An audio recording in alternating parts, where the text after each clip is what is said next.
Marcus Chen sat in his cramped studio apartment, his disabled left leg throbbing as he stared at the divorce papers Sarah had just thrown at his face. His wife of 8 years, the woman who once promised to stand by him through sickness and health, was leaving him because he was poor and disabled, choosing instead to marry his best friend David, a charismatic corporate manager who drove a Mercedes and wore $1,000 suits. What Sarah didn't know, what nobody knew except Marcus and his lawyer, was that 3 days ago, his struggling tech startup had just won a $50 billion government contract, the largest cybersecurity deal in history. Marcus had already used a fraction of that money to quietly buy Sterling Industries, the very company David managed, the company David bragged about running, the company where David had promised Sarah a life of luxury. As Marcus signed the divorce papers with trembling hands, watching Sarah's disgust at his secondhand clothes and hearing her cruel laughter about his disability, he made a decision about what he would do next. But would Marcus use his newfound wealth and power to destroy the two people who betrayed him?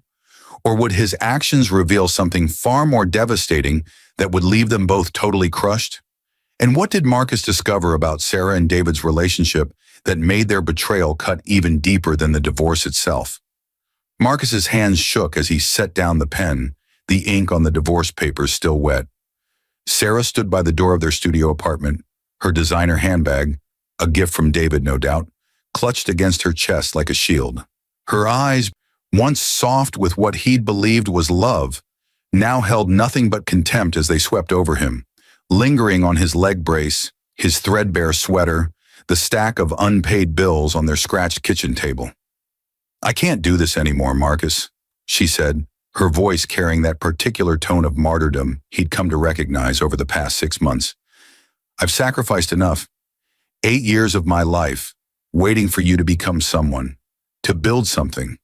And what do I have to show for it? This," she gestured around the 400-square-foot space with obvious revulsion. "David showed me what life could actually be like, what I deserve." Marcus felt the familiar burn of shame and anger mixing in his chest, but he kept his face neutral. 6 months ago, a drunk driver had T-boned his car, shattering his left femur in 3 places. The surgery had drained their savings, what little they'd had, and left him with a permanent disability that made his tech startup work even harder. He'd been coding from his laptop 16-hour days, trying to finish the prototype that would save them. The prototype that had, unknown to Sarah, changed everything 3 days ago. "David's been a good friend to me during this difficult time," Sarah continued, and Marcus almost laughed at the audacity. "He understands what a woman needs: security, stability, a future." "David," Marcus said slowly, "my best friend since college, the guy who was best man at our wedding, that David." Sarah's cheeks flushed, but she lifted her chin defiantly. "He loves me, Marcus, really loves me. Not like you, buried in your computer, chasing pipe dreams about cybersecurity software that no one wants. He's taking me to Bali next month. First class. Did you even know I've never flown first class? Of course you didn't." Marcus thought about the Gulfstream G700 his lawyer had mentioned purchasing as part of his new corporate package. He thought about the penthouse suite in Manhattan his investment advisor had suggested. He thought about the personal account that now held more money than Sarah could spend in 10 lifetimes. Instead, he said, "When's the wedding?" Sarah blinked, clearly surprised by his calm tone. 3 weeks. David's getting a promotion too. He's going to be executive vice president of Sterling Industries. We'll have the corner office, the executive benefits, everything." She paused, a cruel smile playing at her lips. "You could have had all that if you weren't so stubborn about your little coding project. If you'd just taken a normal job like I begged you to." What Sarah didn't know, what Marcus hadn't told anyone except his lawyer and the government officials who'd signed the contract, was that his little coding project had caught the attention of the Department of Defense. His quantum-encrypted cybersecurity system was unlike anything on the market, virtually unhackable, and desperately needed as foreign threats escalated. The $50 billion contract had been signed in a secure facility in Virginia, with NDAs so thick Marcus's lawyer had needed a briefcase to carry them. The first payment had already hit his accounts. $5 billion as an initial installment. By the time anyone knew, by the time it hit the news, Marcus would own Sterling Industries completely. He'd already had his team of corporate lawyers execute the purchase through a shell company, buying out the majority shareholders who'd been looking to cash out anyway. The paperwork would finalize in 2 weeks, 1 week before Sarah and David's wedding. David, who currently reported to Sterling's CEO, had no idea he would soon be reporting to Marcus. Neither did Sarah, who'd spent the last 3 months having an affair in the very office building Marcus now owned. "I hope you'll be happy," Marcus said, and he meant it in ways Sarah couldn't comprehend. She shifted uncomfortably, perhaps expecting more fight, more begging. Instead, she grabbed her last suitcase, the Louis Vuitton set David had bought her, and walked toward the door. "David's waiting downstairs. He said it's beneath him to come up here." She glanced back one last time. "Goodbye, Marcus. I really hope you figure your life out." The door clicked shut, and Marcus sat in the silence of the studio apartment for a long moment. Then he reached for his phone and dialed his lawyer, Richard Stromberg, the best corporate attorney money could buy. "It's done," Marcus said. "She signed." "I'm sorry, Marcus," Richard replied, his voice genuinely sympathetic. The man had heard the whole story, had seen the private investigators' photos of Sarah and David together. "But we're clear to proceed with Phase 2. I've scheduled the Sterling Industries board meeting for Monday. We'll announce the ownership transfer and the new corporate structure. What do you want to do about David's position?" Marcus stood, his leg protesting, and walked to the window overlooking the parking lot. Below, he could see David's silver Mercedes, could see Sarah throwing her arms around his former best friend's neck, kissing him like Marcus had never existed. David had been the one to visit him in the hospital every day after the accident, the one who'd promised to look after Sarah while Marcus recovered. The betrayal burned deeper than any physical pain. "Keep him on," Marcus said quietly. "In fact, promote him to executive vice president like he wanted. I want him to have everything he thought he was getting." Richard was silent for a moment. "Marcus, you know what that means. He'll be reporting directly to you once you take your position as CEO. You'll be his boss." "I know exactly what it means," Marcus replied. "And Richard, I want to announce it at their wedding. I'll need you to prepare the documentation. Make sure the timing is perfect. Can you do that?" "It's unconventional, but yes. Though I have to ask, what exactly are you planning?" Marcus watched Sarah and David drive away in the Mercedes, watched the taillights disappear around the corner. "I'm going to give them exactly what they wanted," he said, "and then I'm going to show them what poor and disabled really means when you've lost everything that matters." Over the next 3 weeks, Marcus transformed his life with surgical precision. He hired a physical therapist who worked miracles with his disabled leg, strengthening the muscles around his injury until he could walk with only the slightest limp and a barely noticeable brace. He bought a penthouse in Manhattan, hired an interior designer, and filled his closets with custom suits from Savile Row. He got a haircut at a salon where appointments cost more than his old monthly rent, bought a watch that cost more than David's Mercedes, and had his lawyers create a new corporate identity. Chen Enterprises, parent company to Sterling Industries, and a dozen other acquisitions. But he didn't tell anyone. He moved through the city like a ghost, attending meetings in unmarked conference rooms, signing papers in lawyers' offices, building an empire that would be unveiled in exactly the right moment. He had investigators compile detailed reports on Sterling Industries' operations, on David's management style, on every decision his former best friend had made in the past year. What they found was enlightening and disturbing in equal measure. David was a charlatan, coasting on charisma and other people's work. He took credit for his team's successes, threw subordinates under the bus for his failures, and had been systematically siphoning company resources into luxury perks that benefited only him. He'd also been having affairs with at least 3 other women while pursuing Sarah, including 2 of Sterling's junior executives. The investigators had photos, emails, text messages, a complete portrait of a man whose polished exterior hid something rotten. Marcus compiled it all into a folder that grew thicker by the day. But he didn't want just to expose David. He wanted David to rise as high as possible before the fall, to taste everything he thought he'd won before learning what it meant to be truly crushed and poor and disabled in the ways that mattered most. Stripped of power, dignity, and the illusions that had sustained him. The wedding invitation arrived in Marcus's mailbox 10 days before the ceremony, forwarded from his old address. It was an expensive affair, cream cardstock with gold embossing, announcing the marriage of Sarah Elizabeth Chen and David Michael Hartwell at the Sterling Hotel's Grand Ballroom. The Sterling Hotel, named after the company David thought he was conquering, the company Marcus now owned along with the hotel itself. Marcus called his lawyer. "Richard, I need you to make sure I'm on the guest list. Front row if possible." "Marcus, are you sure about this?" "There are other ways. I'm sure." "And Richard?" "The board meeting. I want it scheduled for the morning after the wedding, 9 a.m. sharp. Make sure David is required to attend as part of his new executive vice president duties." The wedding day arrived with crystalline November sunshine, the kind of bright, cold day that made Manhattan's skyline gleam like new money.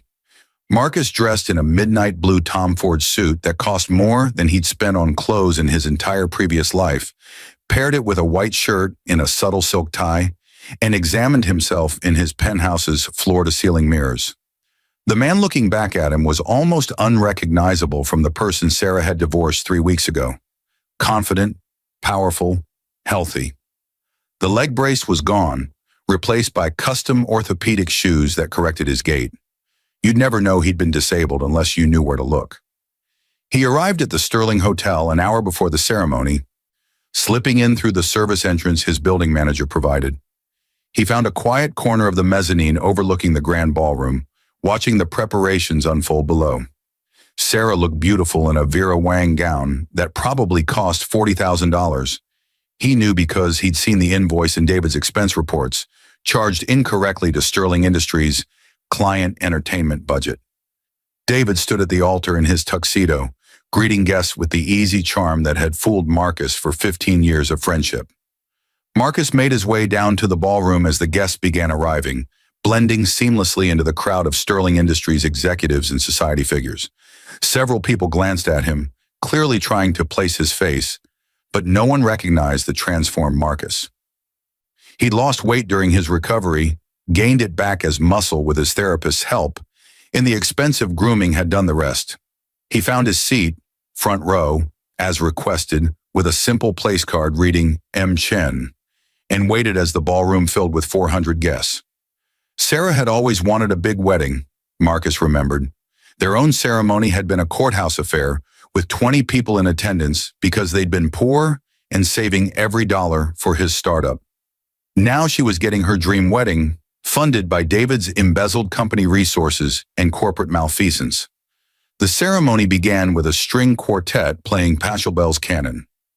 Sarah walked down the aisle on her father's arm, and Marcus saw her eyes scanning the crowd, perhaps looking for him, perhaps afraid he'd make a scene. Her gaze passed right over him without recognition, and he saw her relax slightly as she reached the altar. The officiant began the traditional words, and Marcus listened as David and Sarah exchanged vows that promised love, honor, and faithfulness till death do them part. He wondered if Sarah even heard the irony, if David felt any guilt at all as he slipped the ring onto her finger. When the officiant pronounced them husband and wife, when David kissed Sarah with theatrical passion, the ballroom erupted in applause. Marcus didn't clap. He simply watched, his hands folded in his lap, as the happy couple walked back down the aisle. As they passed his row, Sarah finally saw him. Her eyes went wide, her steps faltering. She clutched David's arm, whispered something urgent. David turned, saw Marcus, and his face went through a remarkable series of expressions: surprise, confusion, annoyance, then dismissal. He said something to Sarah, patted her hand, and they continued past without acknowledgement. The reception began with champagne and appetizers, followed by a seated dinner that showcased the Sterling Hotel's renowned kitchen. Marcus ate slowly, watching from his table as David and Sarah made their rounds, accepting congratulations, posing for photos, basking in the attention and luxury. Several times he caught Sarah staring at him from across the ballroom, her expression troubled. David seemed less concerned, too caught up in his triumph to worry about his former friend's presence. Finally, as dessert was being served, David approached Marcus's table. Up close, Marcus could see the slight redness around his former friend's eyes. Too much champagne, probably, and the loose way he held himself. Marcus, David said, his voice carrying false warmth. I'm surprised you came, buddy. Surprised you could afford the trip into the city. He glanced at Marcus's suit, clearly expensive, and his eyes narrowed slightly. Nice threads. Get a new job? Something like that, Marcus replied evenly. Congratulations on your wedding and on your promotion to executive vice president. That's quite an achievement. David's chest puffed slightly. Yeah, well, I've been working toward it for years. Sterling Industries recognizes talent when they see it. I'm going to take that company to new heights. Already have some major changes planned. He leaned in conspiratorially. Between you and me, the old CEO was dead weight. Good thing he's retiring. I'll basically be running the show. I'm sure you will, Marcus said. In fact, I wanted to talk to you about Sterling Industries. I have some information you might find interesting about the company's new direction. Can it wait? David glanced back at Sarah, who was watching them intently. I've got a honeymoon to get to. Bali, first class. 2 weeks at a resort that costs more per night than your old apartment's monthly rent. He laughed, the sound grating. No offense. None taken, Marcus said. But actually, this can't wait. You see, I need you at a board meeting tomorrow morning, 9 a.m. at Sterling headquarters. It's mandatory for all executive vice presidents. David frowned. How do you know about board meetings? And why would you? Understanding dawned slowly. Wait, did you get some kind of job there? Marcus, buddy, I can't just get you a position. That's not how it works. You need to interview, and honestly, with your background and your situation, he gestured vaguely at Marcus's leg. It's a competitive market. Marcus stood, and David took an involuntary step back at his full height. I'll see you at 9, Marcus said quietly. Don't be late. Your entire future depends on it. He walked away before David could respond, leaving his former friends staring after him with confusion and the first hints of concern. Marcus made his way to Sarah next, finding her near the wedding cake, a towering creation of sugar and fondant. Marcus, she breathed, her voice barely audible over the reception noise. What are you doing here? Why did David invite you? And how can you afford? She gestured at him, at his obvious transformation. I wanted to see you happy, Marcus said, and part of him meant it. You got everything you wanted. The wedding, the dress, the rich husband. David's getting his promotion. You'll have the corner office view, the executive benefits, everything. Then why do you look like that? Sarah demanded, her voice sharp with suspicion. Why do you look so pleased with yourself? Marcus smiled, the expression not reaching his eyes. Because tomorrow morning at 9 a.m., David's going to attend his first board meeting as executive vice president of Sterling Industries. And he's going to learn something very important about the company he thinks he's about to run. What are you talking about? But Sarah's face had gone pale, some instinct warning her. I'm talking about what happens when someone who's poor and disabled, your words, Sarah, wins a $50 billion contract and uses it to buy the company her new husband manages. I'm talking about what I'm going to do next. Now that I own Sterling Industries, and every decision David makes for the rest of his career will flow through me. He stepped closer, lowering his voice. I'm talking about giving you both exactly what you deserve. Sarah's champagne flute slipped from her fingers, shattering on the marble floor. The sound drew attention, heads turning toward them. David started making his way over, his expression dark. You're lying, Sarah whispered. You're lying to hurt us. Marcus pulled a business card from his pocket, heavy cardstock, embossed with Chen Enterprises logo, and handed it to her. 9 a.m., Sterling Industries headquarters. You're welcome to attend as David's wife. I think you'll find it educational. He paused, letting her see the truth in his eyes. You wanted to know what I was worth, Sarah. Tomorrow you'll find out exactly what you threw away when you divorced a poor, disabled man who inconveniently turned out to own your entire future. He walked away as David reached Sarah, as she showed him the card with trembling hands, as the happy couple's expressions transformed from joy to dawning horror. Marcus didn't look back. He had one more night of anonymity, one more night before everything changed. Tomorrow, the world would learn about Chen Enterprises and its $50 billion government contract. Tomorrow, Sterling Industries employees would learn about their new owner. Tomorrow, David and Sarah would learn what it meant to be totally crushed by the consequences of their own choices. Marcus stepped out into the November night, hailed a cab, and headed back to his penthouse.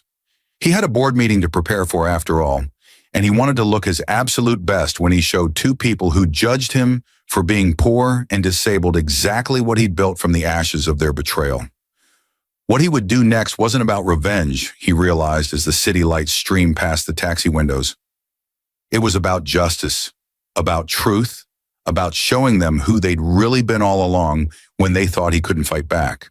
The next morning would bring clarity, consequences, and a reckoning that would leave them both totally crushed under the weight of understanding what they'd lost and who they'd betrayed. The Sterling Industries boardroom occupied the entire 42nd floor of the chrome and glass tower in Midtown Manhattan, with floor-to-ceiling windows offering a panoramic view of the city Marcus now commanded. He arrived at 8:30, giving himself time to review the presentation one final time with Richard Stromberg, who sat beside him arranging documents with meticulous precision. "The board members are already gathering," Richard said quietly, glancing toward the mahogany doors. "They're curious about the emergency meeting, especially scheduled the day after Hartwell's wedding. Several of them tried calling me last night for information." "What did you tell them?" Marcus asked, adjusting his tie, a deep blue silk that matched his eyes. "That they'd find out at 9 a.m. sharp, just like everyone else." Richard paused, studying Marcus carefully. "Last chance to reconsider the approach. We could do this privately, spare them the public humiliation." Marcus thought about Sarah's face when she called him a burden, about David's hand on his shoulder in the hospital promising friendship while planning betrayal, about 8 years of marriage dissolved because he was poor and disabled and inconvenient.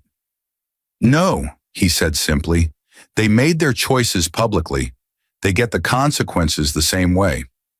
At 8:55, David arrived, still wearing yesterday's Triumph-like cologne, though his eyes were bloodshot and his movements carried a manic edge that suggested he hadn't slept. Sarah followed 2 steps behind, her designer dress and heels not quite hiding the fear that had settled into her features. They stopped dead when they saw Marcus sitting at the head of the massive conference table, the position traditionally reserved for Sterling Industries' CEO. "What the hell is this?" David demanded, his voice too loud in the quiet boardroom. "Marcus, I don't know what game you're playing, but you need to leave. This is an executive board meeting. Security will remove you if necessary." "Sit down, David," Marcus said calmly, gesturing to the chairs arranged around the table. "You too, Sarah. You're going to want to be seated for this." "I'm calling security right now." David pulled out his phone, but before he could dial, the boardroom doors opened and 12 men and women in expensive suits filed in. Sterling Industries Board of Directors, the power structure that governed every decision the company made. They nodded politely to David, curiously to Sarah, and with distinct deference to Marcus as they took their seats. Margaret Vance, Sterling's former CEO and majority shareholder until 2 weeks ago, sat directly to Marcus's right. She was 70, sharp as a blade, and wore a knowing smile that made David's face drain of color. "Ladies and gentlemen," Margaret began, her voice carrying the authority of 4 decades in corporate leadership, "thank you for attending this emergency session. I know the timing is unusual, but circumstances required immediate action.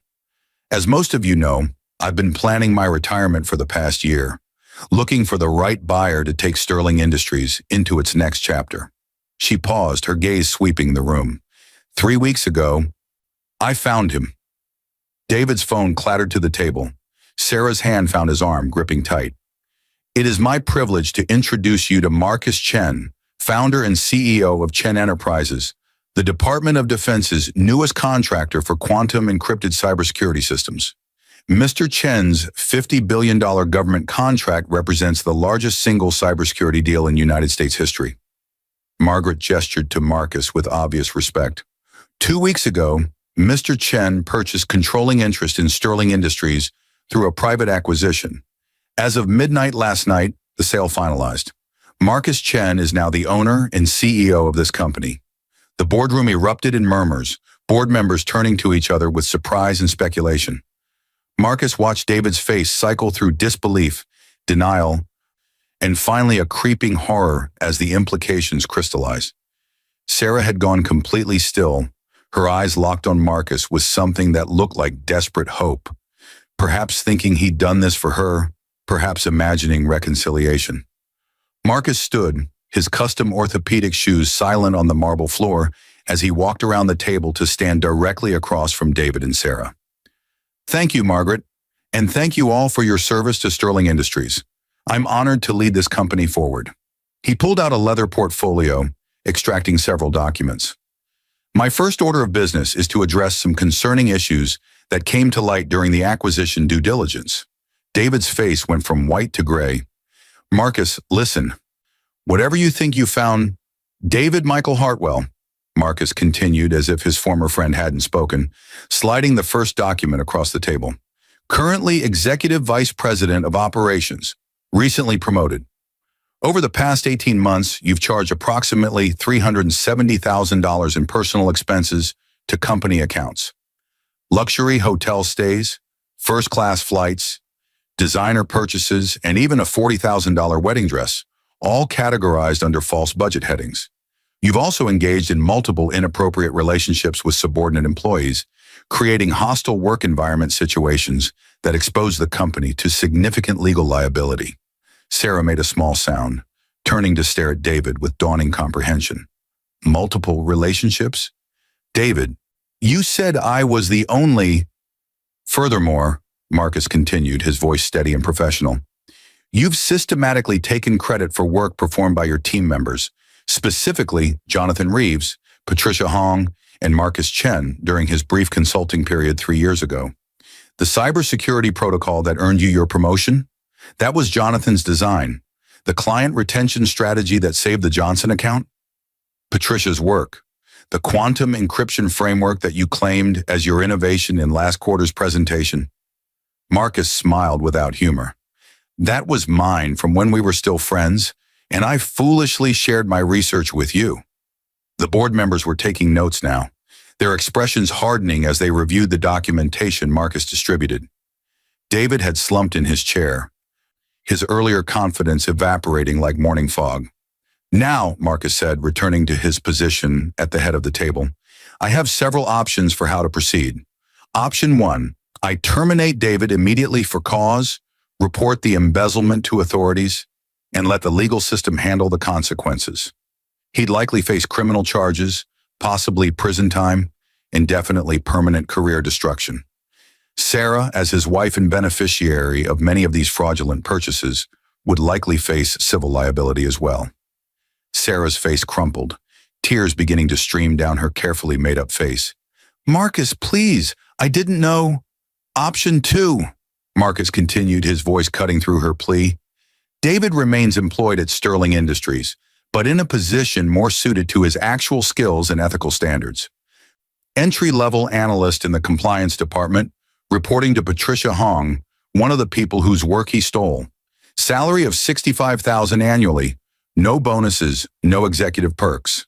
He repays every dollar of embezzled funds through payroll deduction over the next 10 years.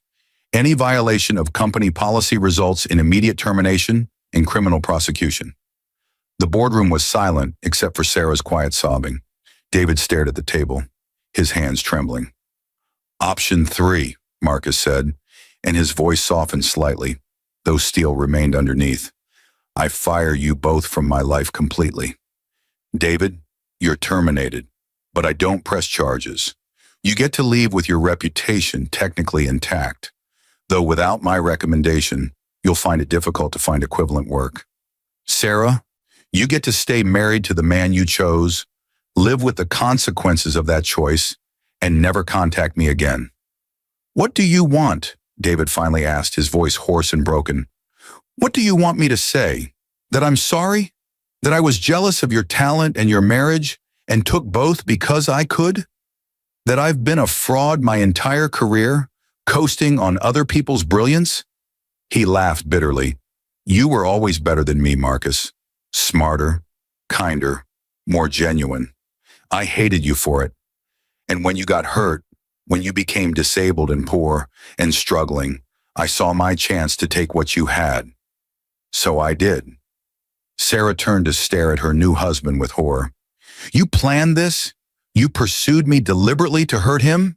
I pursued you because you were beautiful and you were his, David said. And there was a terrible honesty in his confession now, the dam broken. Everything I did was about beating Marcus, about proving I was worth more than the genius who made me look mediocre by comparison. And yeah, I embezzled company money to afford the lifestyle that would impress you. I lied about my affairs. I lied about my work. I've built my entire life on lies, and now, he gestured helplessly at Marcus. Now the person I betrayed most owns everything, and I'm totally crushed, exactly like you promised. Marcus felt the anger that had sustained him for 3 weeks begin to ebb, replaced by something more complex. Not quite pity, but a recognition of how small and sad David's motivations had been. He'd built an empire on genuine innovation, while David had built a facade on theft and deceit. The contrast was its own punishment. Sarah, Marcus said, turning to his ex-wife, why did you really leave? She looked up at him, mascara streaking her face, and for a moment he saw the girl he'd married 8 years ago, before the bitterness and disappointment had hardened her. Because I was scared, she whispered, because watching you struggle after the accident, seeing you in pain and unable to work like before, reminded me that life was fragile and uncertain. David offered certainty, or what I thought was certainty. He had money and status, and he wasn't disabled, wasn't a risk. Fresh tears fell. I was a coward, Marcus. I abandoned you when you needed me most because I was terrified of being poor, of sacrificing more, of tying myself to someone who might never recover. And I dressed it up as being practical, as deserving better, because that was easier than admitting I was just afraid. The boardroom was completely silent now. The professional meeting transformed into something more raw and human. Marcus felt the last of his rage dissipate, leaving behind only exhaustion and a strange sense of closure. Here's what's going to happen, Marcus said finally. David, you're terminated effective immediately. I'm not pressing charges, but you're also not getting a reference. What you do next is your problem to solve. Sarah, you made your choice. You married the man you thought would give you security, and now you get to live with who he actually is. He paused, letting that sink in. But I'm also going to do something you both probably don't deserve. He pulled out 2 envelopes, sliding them across the table. David, inside is a check for $100,000, enough to cover your debts and give you a fresh start somewhere else. Consider it payment for 15 years of friendship before you destroyed it. Use it wisely, because it's the last thing you'll ever get from me. Sarah, yours contains the title to the studio apartment we shared. It's paid off. It's not much, but it's yours. No strings attached. You can sell it, rent it, live in it, whatever you choose. Sarah stared at her envelope like it might bite her. Why would you do this, after everything we did to you? Marcus thought about the question, about the man he'd been 3 weeks ago and the man he'd become. Because being rich and successful doesn't mean anything if I become the kind of person who enjoys destroying others, even others who hurt me. You both taught me what I don't want to be. He gathered his documents, preparing to move on to the actual business of running Sterling Industries. You were right about one thing, Sarah. I was poor and disabled and struggling, but those circumstances didn't define my worth or my future. Your inability to see past them defined yours. He turned to the board members, shifting seamlessly into his role as CEO. Now let's discuss Sterling Industries' integration with Chen Enterprises technology. Margaret, if you could walk us through the transition plan, I want minimal disruption to current operations while we implement the new cybersecurity protocols. As the meeting moved into legitimate business, David and Sarah gathered their things and walked toward the boardroom doors. At the threshold, David turned back, and Marcus saw something like genuine remorse in his former friend's expression. For what it's worth, David said quietly, I hope you build something incredible here. You always deserve better than people like us. Then they were gone, and Marcus was surrounded by his new board, his new company, his new life built on the foundation of betrayal, but reaching towards something better.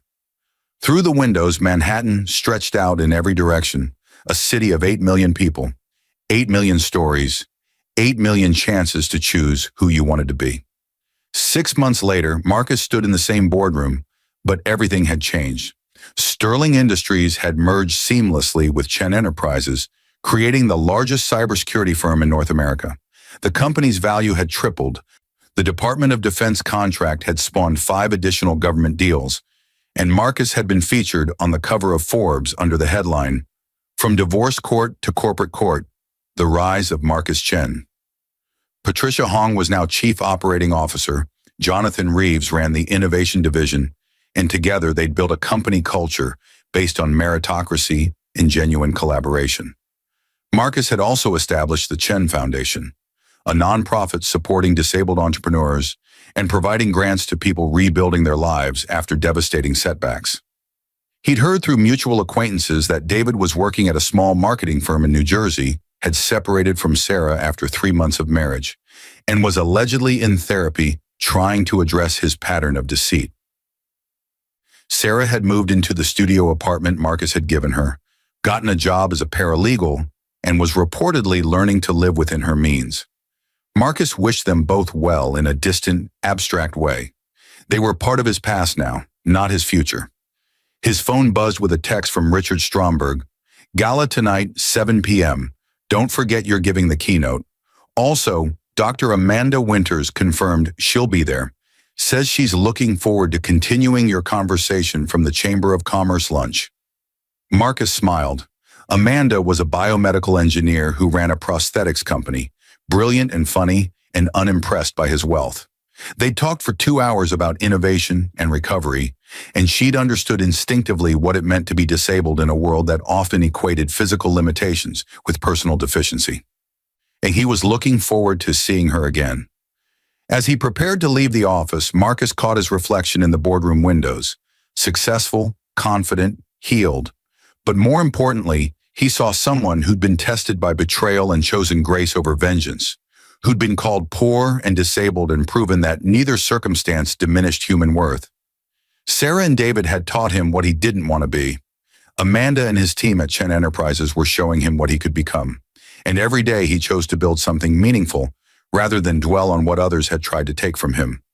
The city stretched out below, full of possibility and promise. Marcus Chen, once divorced for being poor and disabled, now stood at the pinnacle of corporate success. But his greatest victory wasn't the $50 billion contract or the company he'd built, or even the justice he'd served to those who'd betrayed him. His greatest victory was becoming someone who understood that true wealth had nothing to do with bank accounts and everything to do with character, that real strength wasn't measured by physical ability, but by the choice to remain human even when you had the power to be cruel. He'd won the contract, he'd bought the company, he'd shown them what he was capable of, and then he'd done something they never expected. He'd let them go and move forward into a future they couldn't touch or diminish.